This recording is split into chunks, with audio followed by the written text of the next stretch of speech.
आइए जानते हैं आज के प्रमुख अंतर्राष्ट्रीय खबरों को। उससे पहले एक नजर आज के हेडलाइंस पर। नेवी के मार्कोस कमांडो का कमाल, अगवा जहाज पर धावा बोल सभी 21 बंधकों को छुड़ाया, 15 भारतीय शामिल। नीतीश कुमार नाराज हुए तो उनके मंत्रियों ने खोला मोर्चा, अब संयोजक नहीं पीएम कैंडिडेट बनाने की होने लगी मांग। ईडी की चार्जशीट में पूर्व सीएम भूपेश बघेल का भी नाम, महादेव बेटिंग ऐप मामले का आरोपी अपने पुराने बयान पर कायम। दिल्ली नोएडा में शीतलहर के बीच बारिश का अलर्ट, नहीं निकलेगा सूरज। हमास की हार के बाद गाजा का हाल क्या होगा, इजरायली रक्षा मंत्री ने बताया पूरा प्लान।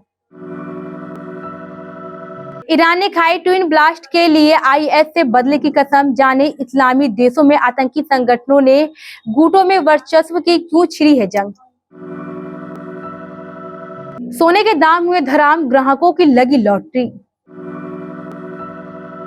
बॉक्स ऑफिस की बाहुबली बनी सलार, प्रभास ने खुद की फिल्म का तोड़ डाला रिकॉर्ड।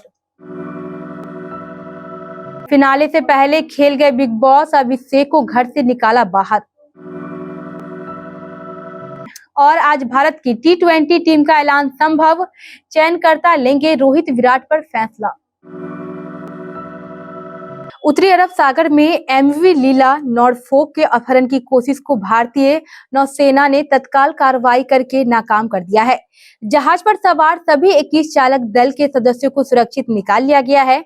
इनमें 15 भारतीय है। नौसेना के मार्कोस कमांडो के मुताबिक जहाज पर अपहरण करने वाले मौजूद नहीं थे।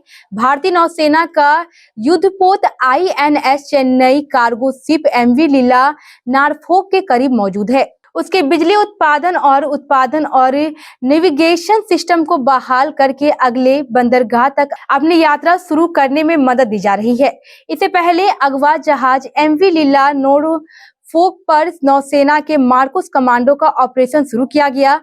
नौसेना के कमांडो अगवा शिप पर चढ़ गए और जहाज की तलाशी का काम किया।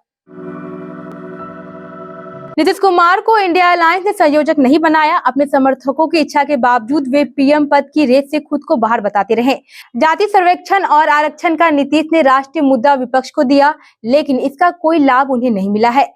इस पीड़ा का उल्लेख भी घुमा फिरा कर नीतीश कुमार कर चुके हैं। यह सच भी है कि नीतीश के इस मुद्दे को राहुल गांधी से लेकर तमाम विपक्षी दलों के नेताओं ने इस्तेमाल किया। खैर, भाजपा शासित हर राज्य में जाति सर्वेक्षण की आवाज गूंजने लगी है। हालिया विधानसभा चुनाव में जो जाति सर्वेक्षण का मुद्दा जोर शोर से उठा, इसके बावजूद इंडिया अलायंस के नेताओं ने नीतीश को इसका कोई लाभ नहीं दिया है। उन्हें संयोजक बनाने की चर्चा पहले बैठक से होती रही है, अब तो इसकी संभावना भी खत्म हो गई है, इसलिए कि ममता बनर्जी ने मल्लिकार्जुन खड़गे का नाम पीएम पद के लिए प्रस्तावित कर दिया है। अरविंद केजरीवाल ने उसका समर्थन भी कर दिया है। महादेव सट्टा ऐप मामले में मुख्य आरोपियों में से एक असीम दास ने यह दावा किया है कि विधानसभा चुनाव के दौरान कांग्रेस नेता और पूर्व सीएम भूपेश बघेल को 508 करोड़ रुपए दिए गए थे। सट्टेबाजी के लिए कुख्यात ऐप महादेव बेटिंग ऐप मामले में प्रवर्तन निदेशालय ईडी की चार्जशीट में बड़ा खुलासा हुआ है। चार्जशीट में छत्तीसगढ़ के पूर्व मुख्यमंत्री भूपेश बघेल का नाम भी शामिल है।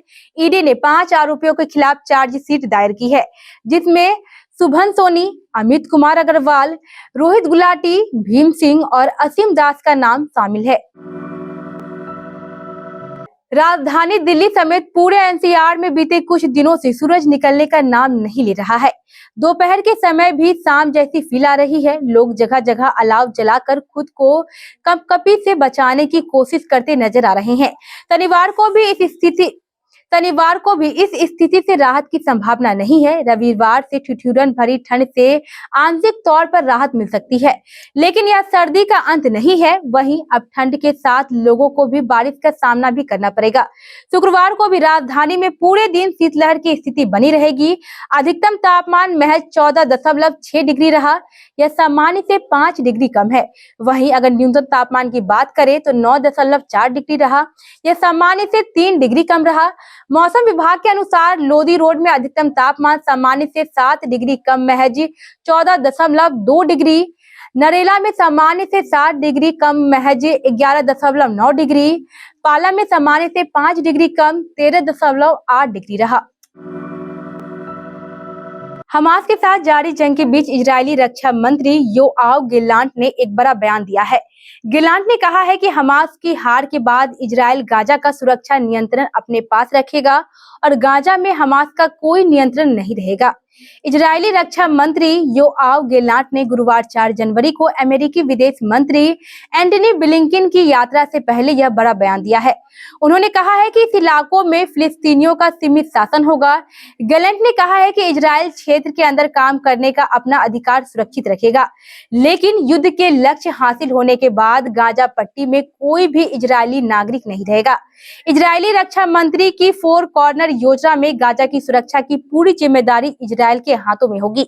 इसके साथ ही इजरायली बमबारी से तबाह हो चुके गाजा का पुनर्निर्माण किया जाएगा। रात में पूर्व जनरल कासिम सुलेमानी की कब्र के पास 3 जनवरी को सिलसिलेवार तरीके से हुए 2 ब्लास्ट की जिम्मेदारी इस्लामिक स्टेट ने ले ली है। इस हमले में 100 से ज्यादा लोगों की मौत हुई है। इस्लामिक स्टेट की इस ऐलान के बाद मुस्लिम वर्ल्ड में चली आ रही वर्चस्व की लड़ाई पर एक बार फिर से बहस छिड़ गई है। कहा जा रहा है कि ईरान पर हमला करके इस्लामिक स्टेट ने एक बार फिर ईरान और उसे समर्थन देने वाले हिजबुल्लाह और हूती विद्रोहियों जैसे संगठनों को खुली चुनौती दे दी है। आइए आपको बताते हैं कि आखिर इस्लामिक वर्ल्ड में चली आ रही इस प्रॉक्सी वार का क्या कारण है और इस लड़ाई में कौन किसकी तरफ है। यह बात किसी से छिपी नहीं है कि हमास, हिजबुल्लाह और हुती विद्रोहियों के संगठन को ईरान का खुला समर्थन है। दरअसल गाजा पट्टी को नियंत्रित करने वाले हमास का हिजबुल्लाह और ईरान समर्थित आतंकी संगठन इस्लामिक जिहाद के साथ गहरा नाता रहा है। कारोबारी सप्ताह के 5वें दिन शुक्रवार शाम सोने के रेट में 224 रुपए की गिरावट देखने को मिली है, जिससे लोगों के चेहरे पर काफी रौनक छाई रही। 999 प्योरिटी 24 कैरेट वाला सोना के रेट शुक्रवार को 234 रुपए की गिरावट दर्ज की गई, जिसके बाद 62,540 रुपए प्रति तोला बिकता नजर आया। इसके अलावा 995 प्योरिटी 23 कैरेट वाले गोल्ड में 233 रुपए की गिरावट दर्ज की गई। इसके बाद 1 तोला सोना 62,290 रुपए में बिकता नजर आया। इसके साथ ही 916 प्योरिटी 22 कैरेट वाले गोल्ड के भाव में 214 रुपए की कमी दर्ज की गई, जिसके चलते 57,287 रुपए प्रति 10 ग्राम पर ट्रेंड करता रहा।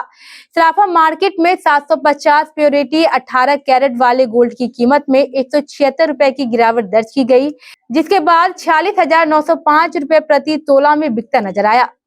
585 प्योरिटी 24 कैरेट वाले गोल्ड के रेट में 137 रुपए की गिरावट के बाद 36,586 रुपए दर्ज किया गया। इसके बाद चांदी की कीमत की बात करें तो 229 रुपए की गिरावट दर्ज की गई, जिसके बाद 1 किलो की खरीदारी 71,550 रुपए दर्ज की गई। सलार पार्ट 1 सीज फायर अपनी रिलीज के बाद भी दुनिया भर में बॉक्स ऑफिस पर राज कर रही है। प्रशांत नील के निर्देशन में बनी एक्शन से भरपूर ये फिल्म एक तूफान की तरह सामने आई है और लगातार आगे बढ़ रही है।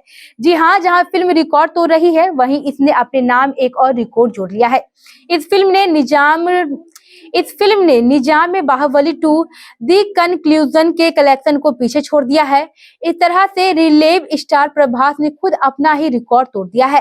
सलार पार्ट 1 सीज फायर की जबरदस्त सफलता के साथ प्रभास ने वास्तव में खुद को बॉक्स ऑफिस पर एक मजबूत ताकत के रूप में स्थापित कर लिया है। यह फिल्म निजाम क्षेत्र में एक रिकॉर्ड ब्रेकर के रूप में आई है। बिग बॉस 17 में फिनाले से 3 हफ्ते पहले बड़ा ट्विस्ट आया है। शो के agree young man Abhishek Kumar को घर से बाहर का रास्ता दिखा दिया गया है। रियलिटी शो में कई बार हिंसक हो चुके अभिषेक ने इस वीक फिर से अपना आपा खो दिया। उन्होंने समर्थ जुरेल पर हाथ उठाया था। अभिषेक की इस हरकत की उसे सजा मिली है। बिग बॉस 17 से अभिषेक कुमार को आउट करने का फैसला कैप्टन अंकिता लोखंडे ने लिया है। फैंस अभिषेक के